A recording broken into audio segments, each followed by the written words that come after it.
here to Ferrari Velocita Motors, and it's my first time to actually do a car unveiling here. And the cars here, they're so gracious enough to move all the cars out so we have ample space and lighting to reveal to you the latest to the collection. Now, before we unveil this car, I'm gonna have a coffee break and enjoy the full experience of unveiling a car here at Ferrari Philippines.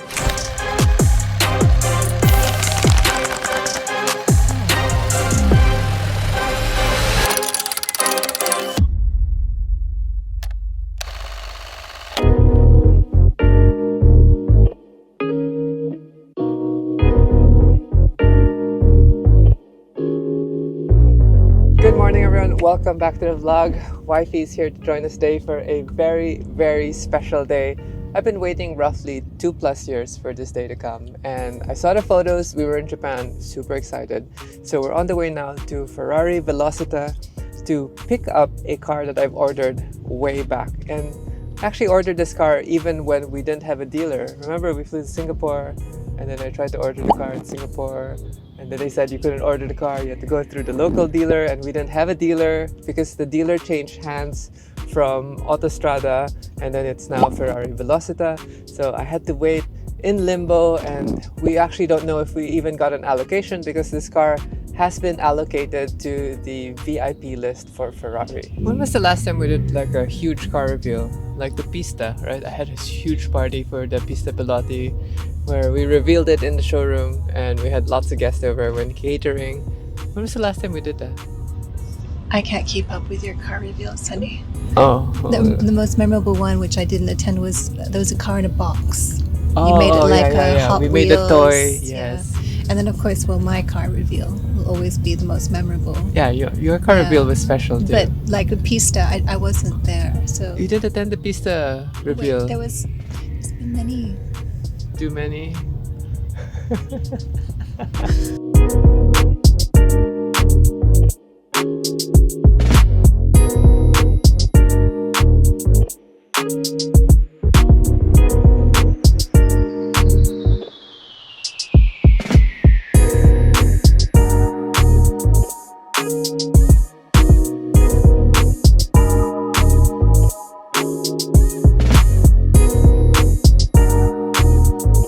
Babe, you matched the 296. Can you stand there, please?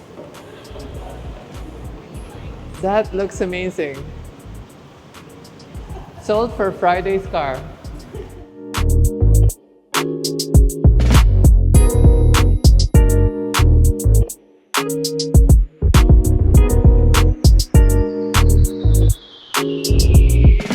That was some amazing coffee, but without further ado, we're going to unveil this car. I'm so excited and I hope you like my outfit. Without any more delays and teasers, let's unveil.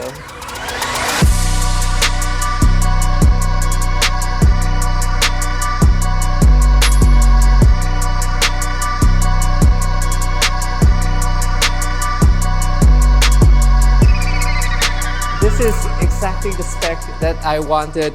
It is the Viola Hong Kong, as they say, and full carbon package outside, along with the gold wheels and the rose gold calipers. And that's sort of always the color tone that I pick when I'm speccing the car. And I spec this car because I believe it is the last of the great SUVs that Ferrari is going to make. And with the whole avenue of electrification, I think this is going to be such a unique car to drive around. Now, let's geek off on some facts about the car. And I've learned a lot just from reading the press release, starting off with this interesting intake.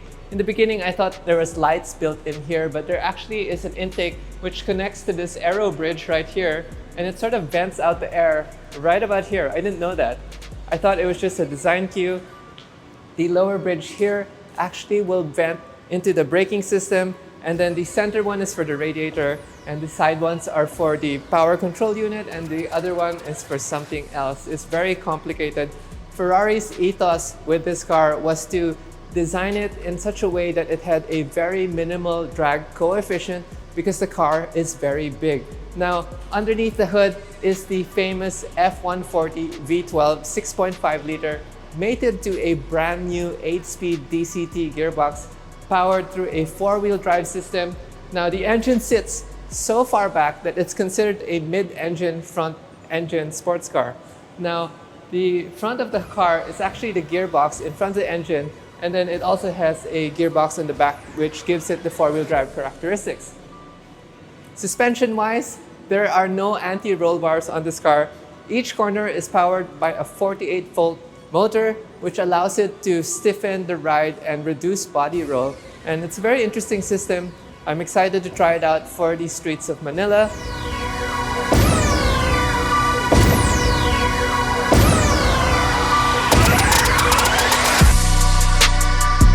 Outside, externally, I went with the full carbon fascia, the full carbon vents, and I don't know if you noticed right here that there are aero pockets. This is an aero blade, which supposedly guides the air through the side, and it releases the turbulent air from the wheel. And then even here, there's a little air guide also, which supposedly helps the airflow to the back of the car. Now, other interesting tidbits is this is the first Ferrari that has 4 doors, but they designed it in such a way that you can't really see the rear door. We ended up going with a Cuyo leather for the interior. And one of the key highlights, as I was mentioning, is this suicide door system, which opens the car and invites people to come and experience the exquisite styling of Ferrari. And even if I'm going to be spending a lot of time in the driver's seat, I do want to bring friends around, and this would be the most practical way to chauffeur 4 people and give them a ride for their life. Now, in terms of SUVs, this might not be the fastest, it might not be the most practical, but it is the most thrilling with the V12. The V12 was derived from the A12 Competizione, and they actually redesigned it to give more torque on the lower RPMs. Full torque can be availed at 2,150 RPM, and then from then on, it peaks off to about 6,500 RPM. Now, the car has 720 Newton meters of torque. Even if the car is very heavy, the V12 is very harmonious, and they decided to shorten the gearing. That's why we now have an 8-speed DCT gearbox. That way, you're able to enjoy the power of the car, and then when you're cruising on the highway, you can drop it in 8th gear and bring the revs down. Now, let's sit inside and check it out.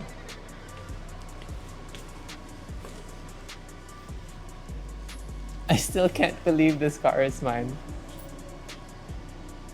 Moving the chair back. I am 5'11", so I do need ample room. So first time sitting in the Purosangue, and I want to make sure that I'm in the proper driving position. So on the interior, I decided to not go too crazy. I didn't do any of the carbon. I didn't do the LED cluster on the steering wheel because I felt like this wasn't the right specifications for having in my Purosangue. But the interior looks beautiful. The Cuyo leather is top-notch. The fit and finish is very Ferrari, and it smells amazing. I haven't had a new car smell in so long. And we do have the panoramic roof, which at a touch of a button, the panoramic roof lightens, and you can now get a clear visual for the skies. Now, we should have gotten the carbon roof possibly if we wanted to have weight savings, but I thought the panoramic roof was such a good touch, especially if you're going to be having passengers in the back seat, because a lot of reviews say that the back seat feels a little claustrophobic with the sweeping pillar. Let's open this beautiful clamshell hood. This clamshell hood actually folds forward, so you guys have to move around. And even with one hand, it can tilt. So if you notice the driveline, this is the suspension pickup points, and the engine is right behind. Servicing this looks like it's going to be a nightmare because all the cylinders are tucked away, and you're going to have to dismantle so many things. And I feel like this is a full engine out procedure. Like if I had to get to the rear bank to change something, the engine has to come out. Power boot opening, yes. Right underneath, we have our reverse camera. We have our charging port for the battery tender. And we have this beautiful cabin. The rear cabin is the biggest in any of the Ferrari designs. Now, The seats do fold down in case you do want to haul some things, and the floorboard actually does open. And just like any Ferrari, this one doesn't have a spare tire. But coming to the back, we've spec'd the car in this beautiful carbon rear diffuser.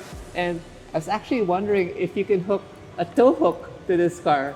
So because it's an FUV or a Ferrari utility vehicle, can you actually tow anything with this car? Over here, you guys might not see it also, there's a venting system which again connects to the aerodynamics of the car. The engineers wanted to give it more efficiency and less aerodynamic drag.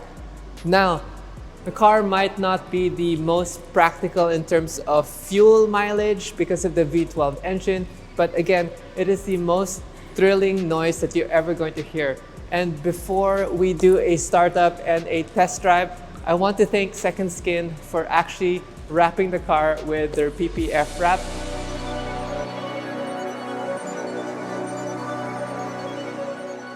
Okay, I want to sit in the back seat. Max tilt, 5'11", and I have maybe 2 inches of headroom. And then to close the door, you can press this on the pillar.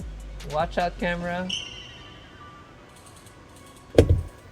Now, the suicide door mechanism doesn't work from the inside because if it did, you actually might smash the door on another car. But it does work for the closing of the car because you don't want to reach out like this. So, a button here. And then in true Ferrari fashion, you can step out. And that's amazing. Oh my God. I'm a little shell-shocked that it's finally here. It doesn't compute. It's like 10 a.m. Friday, January 30. Wonder how you close this hood properly. Is it both sides? There's locks on both sides.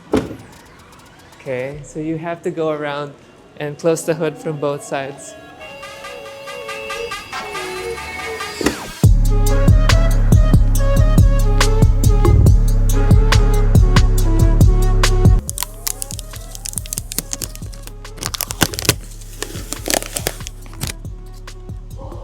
Goes all the way in. This is the gear shifter, reverse, automatic, manual, and then L. Does L stand for launch control? I'm actually curious. I guess let's give you guys a teaser. Let's bring the mic to the back so you guys can hear the cold start for this car.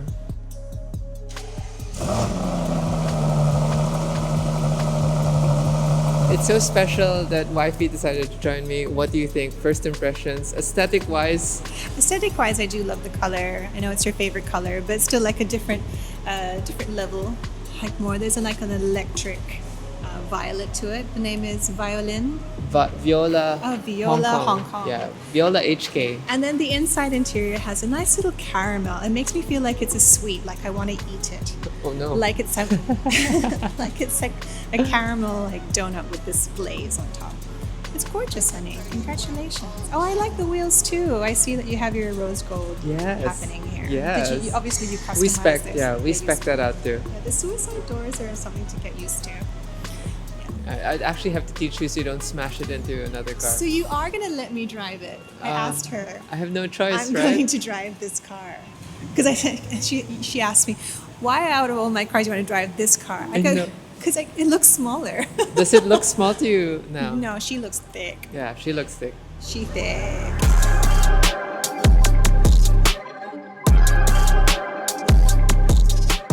Would you look at the time? I did all the document signing and now it's going to be our maiden voyage, but the weather looks like it's going to rain. So we're going to get to test out the rear window theory, if you needed a wiper or not. Thank you so much to Ferrari Philippines, Velocita Motors, RSA, Lawrence, Japet, and Sachi for making this day truly memorable. This is a dream come true and I'm going to shut up now and go for a drive.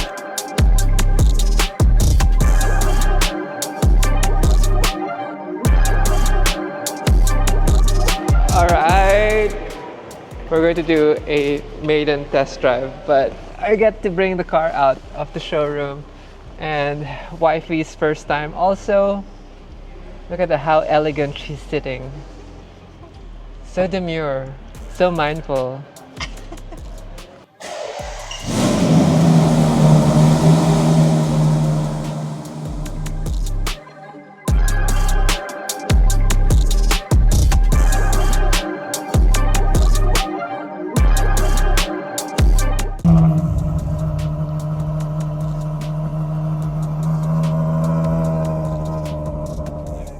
So Joey has access to the radio, so she can be the DJ. So I just paused it for now.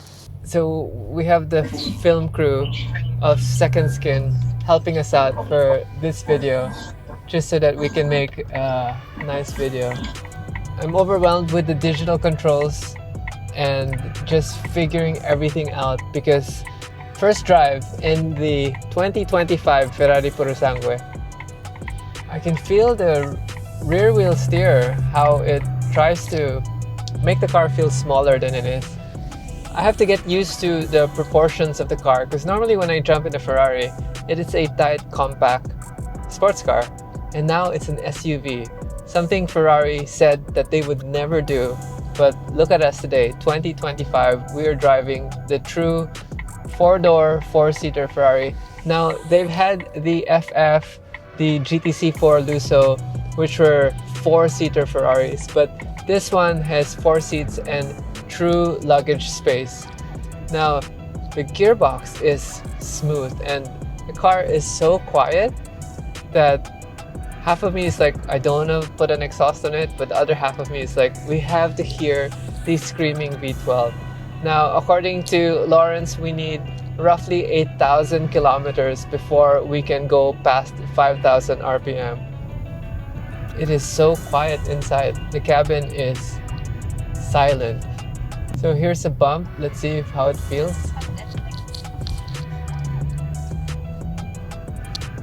That's how my cluster looks. The paddles actually have a different sensation from my usual feel of the paddles. The stroke of the paddles are actually very tight. So the steering wheel is haptic feedback and interfaces, but this is off and you wake it up by touching it and then those things wake up.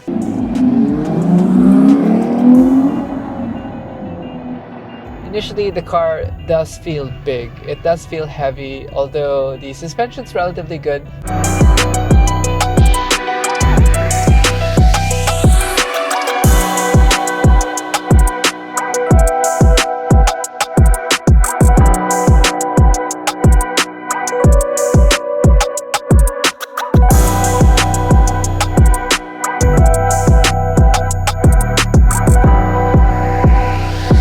So the car has an interesting feature. When we hit the launch mode button, it drops down into an aggressive stance. That's so cool. But bring it back up, and that's part of the 48-volt system working, dropping the car down and going into an aggressive mode. And that wasn't in any literature. I haven't seen any social media person talk about that. And why would you have launch mode in a Purosangue? That's so much fun. I might break the car.